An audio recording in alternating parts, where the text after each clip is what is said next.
एक कदम जो धरती से भी बड़ा था, और एक ऐसा क्षण जब समय ने सांस लेना थाम लिया। सृष्टि के पालनहार भगवान विष्णु शेषनाग पर विश्राम कर रहे थे। उनकी खुली आंखों में सिर्फ क्षीर सागर नहीं, भविष्य का संतुलन भी दिखाई दे रहा था। उसी समय इंद्र और अन्य देवता, उन्होंने कहा, महाबली की शक्ति बढ़ चुकी है, स्वर्ग अब सुरक्षित नहीं रहा। उस क्षण विष्णु के निर्णय की एक तरंग उठी जो केवल स्वर्ग तक सीमित नहीं रही। विश्वजीत यज्ञ के बाद महाबली ने दान और यज्ञों के बल पर अपनी शक्ति को और बढ़ा लिया था। युद्ध हुआ और इस बार इंद्र पराजित हो गए। स्वर्ग का सिंहासन खाली था।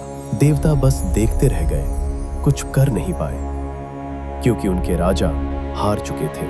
वो राजा कठोर नहीं था, वो दानी था, गरीब को भोजन देता था। माता अदिति ने वन में तपस्या की। भगवान विष्णु ने वरदान दिया, मैं स्वयं धरती पर अवतार लेकर संतुलन स्थापित करूंगा।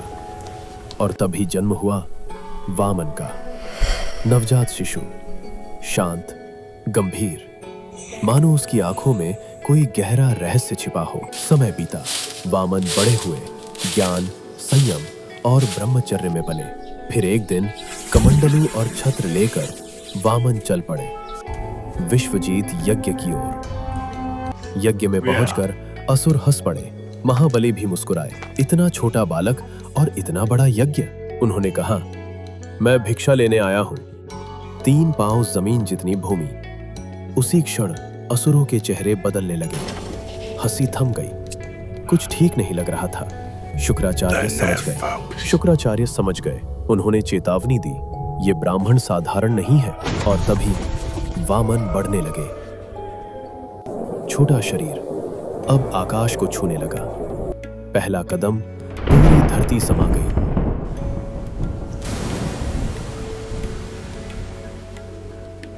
दूसरा कदम, स्वर्ग भी पूरा हो गया। सब कुछ थम गया। कोई आवाज नहीं, सिर्फ सत्य। एक विशाल छाया महाबली पर पड़ी। महाबली ने मुड़कर देखा और पहली बार उस विराट स्वरूप को समझा।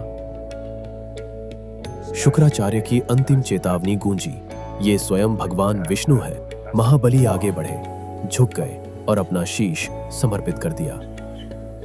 भगवान विष्णु का तीसरा कदम बल पर नहीं, अहंकार पर पड़ा। उस क्षण भगवान विष्णु अपने विराट रूप में प्रकट हुए, मानो पूरी सृष्टि उनके अंगों में समा गई हो।